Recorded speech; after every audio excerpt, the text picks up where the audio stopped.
Mga life hacks na alam lang ng matalino. Ilan dito ang alam mo?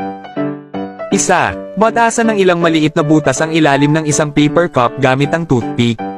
Ilagay ito sa isa pang tasa, lagyan ng dahon ng tsaa, at buhusan ng mainit na tubig. Pagkatapos, alisin ang paper cup, may instant na tsaa ka na. Dalawa, para madaling paghiwalayin ang egg yolk at egg whites, gumamit ng bote ng inumin.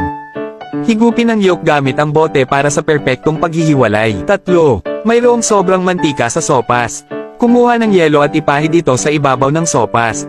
Ang mantika ay lalamig at madaling matatanggal. Apat, para sa vacuum packaging, gamitin ang pressure ng tubig para unti-unting itulak ang hangin palabas ng bag, saka ito higpitan.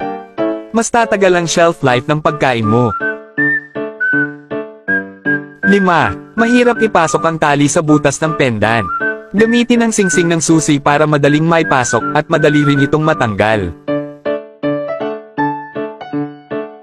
6. Gamit ang pantasan ng lapis, e-shave ang straw para maging spiral clip na pwedeng gamitin sa mga cable. 7. Dumikit ang mga daliri sa super glue. Budburan ng asin, buhusan ng suka, at kuskusin ng 1 minuto.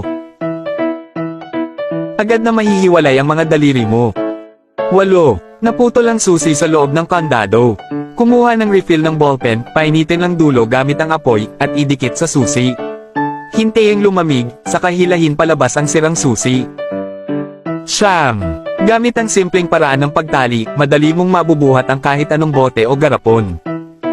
Follow me to learn more life hacks.